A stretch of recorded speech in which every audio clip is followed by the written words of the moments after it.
बिस्मिल्लाहिर्रहमानिर्रहीम। ये नानी अम्मी के तरीके पे बनाई है जी। बिस्मिल्लाहिर्रहमानिर्रहीम। कैसी बनी? वाह, जबरदस्त। अस्सलाम वालेकुम व्यूवर्स, उम्मीद करती हूँ आप सब खैरियत से होंगे। तो आज मैं आप लोगों के साथ मज़ेदार गोभी आलू की रेसिपी शेयर करूंगी, जिससे खाते ही आप अपनी उंगलियां चाटते रह जाएंगे। तो मैं ये जानती हूँ कि काफी सारे लोगों को गोभी पसंद नहीं होती, बट जब वो ये रेसिपी खाएंगे उनको जरूर पसंद आएगी। और ये भी बताती चलूं कि मुझे भी गोभी नहीं पसंद थी, पर जब मैंने अपनी नानों की हाथ की गोभी खाई तो मुझे बहुत मजा आया। और आज मैं वही लजीज रेसिपी आप लोगों के साथ शेयर करूंगी। तो अब किचन में मुलाकात होती है। तो गाइज, अब हम लोग गोभी आलू के लिए टमाटर ले रहे हैं। मैंने इन टमाटर को लेके 4 टमाटर लिए हैं, उनको अभी काटूंगी, मैं धो लिए। आप टमाटर को देख सकते हैं, हमने इनका पेस्ट करना है तो आप इसलिए इसके छोटे छोटे टुकड़े कर रहे हैं। तो गाइज, हमें पेस्ट के अंदर मिर्चें भी ऐड करनी होंगी। मैंने 3 हरी मिर्चें ली हैं। तो गाइज, अब हम लोगों ने टमाटर और मिर्चें जग में डाल दी हैं।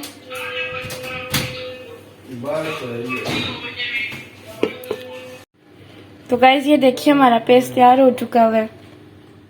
तो गाइज, ये हमारे गोभी और आलू आ गए, जो कि हमने पहले ही धो के काट लिए हैं। तो गाइज, अब हमने फ्लेम ऑन कर दिया है। अब हम इसके अंदर ऑयल ऐड करेंगे।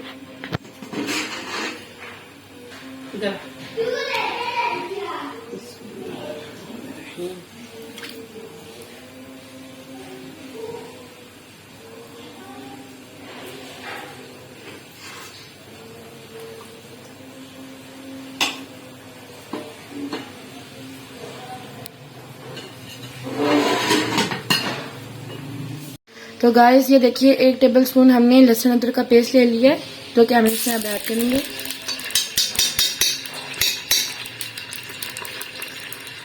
तो गाइस, अब हम इसको भूनेंगे। जब ये भून जाएगा तो हम इसमें टमाटर डाल देंगे। और अब जो टमाटर और मिर्चें हमने पीसी थी वो हमने इसमें डाल दी हैं। और अब इसको सही तरीके से भूनना है।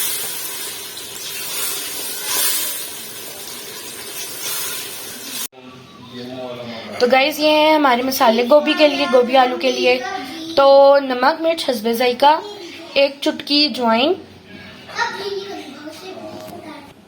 कुछ धनिया हमारा 1 टेबल स्पून है, और बाकी सारी ½ टी स्पून है। ये जीरा भी ½ टी स्पून है, गरम मसाला भी और हल्दी भी।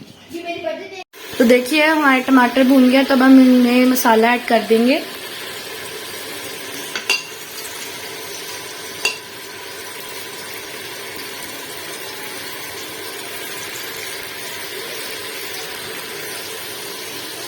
अब हम इनको थोड़ी सी देर और भी भूनेंगे, ताकि मसाला बीच में अच्छे से ऐड हो जाए, कच्चा मत रहे।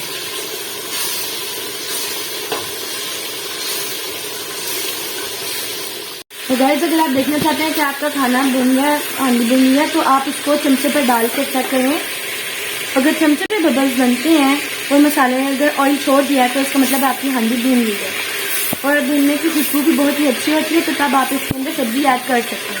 तो गैस, देखिए कि इस मसाला हमारी सब्जी पे लग चुका है, तो अब हम इसके अंदर थोड़ा सा पानी डाल के दम दे देंगे।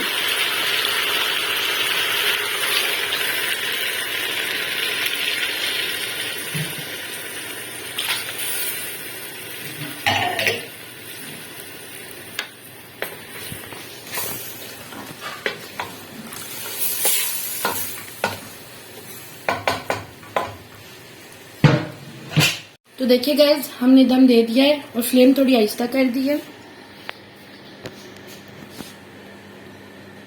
तो गाइज, अब देखते हैं हांडी बन चुकी है या नहीं। तो अब हम इसके ऊपर से ढक्कन उतारेंगे। माशाल्लाह हमारी हांडी तो बड़ी अच्छी नजर आ रही है और यकीनन मजेदार भी होगी। अब हम इसके ऊपर धनिया डाल देंगे, ताकि ये खूबसूरत लगे और जायका भी और भी अच्छा हो जाए इसका।